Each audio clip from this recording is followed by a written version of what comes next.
আসানসোলের বিএনআর মোড়ে পিএইচই বিভাগের ঠিকাদার কর্মীরা রাস্তা অবরোধ করে বিক্ষোভ দেখায়। পিএইচই বিভাগের ঠিকাদার কর্মী আশিস কুমার মাঝি বলেন যে তিনি তার মাসিক বেতন পাননি, যার ফলে তার সংসার চালানো কঠিন হয়ে পড়েছে।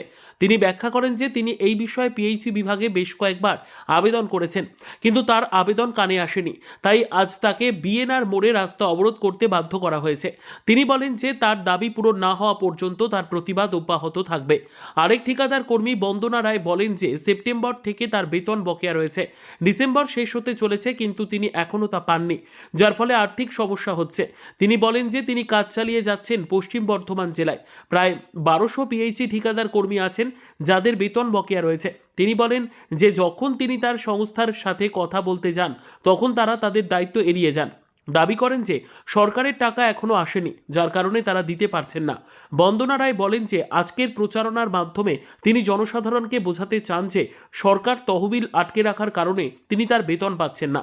তিনি আরও বলেন যে তিনি এখনও কাজ করছেন, কিন্তু তিনি তার প্রাপ্য বেতন পাননি। কাজল মিত্রের রিপোর্ট, নিউজ সমাজ।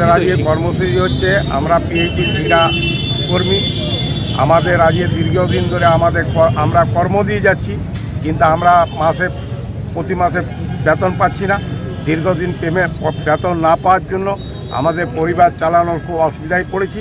তার জন্য আমরা সব ঠিকা শ্রমিক মিলে প্রোগ্রাম করেছি যাতে আমরা পথ অবরোধ করব এবং প্রশাসনের মাধ্যমে আমরা রাজ্যে যাতে সর্বত্র ছড়িয়ে পড়ে যে পিএইচই ঠিকা শ্রমিকদেরকে শ্রম নিয়ে তাদের পারিশ্রমিকের পয়সা প্রতি মাসে পেমেন্ট করতে পারে না।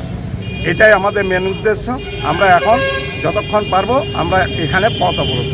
কোথায় করবেন পথ অবরোধ? এই জায়গায় বিএনআর মোড়ে। কি আপনাদের মানে কি ইয়ে রয়েছে, দাবিটা কি রয়েছে? মানে দাবিটা হচ্ছে আমাদের প্রতি মাসে যে পরিশ্রমটা দিই প্রতি মাসে আমাদের যেমন পেমেন্টটা হয়ে যায়, এটাই আমাদের মেন উদ্দেশ্য। আপনার নাম? আমার নাম হচ্ছে আশিস কুমার মাঝি। আপনি এমপ্লয়ি? আমি এমপ্লয়ি।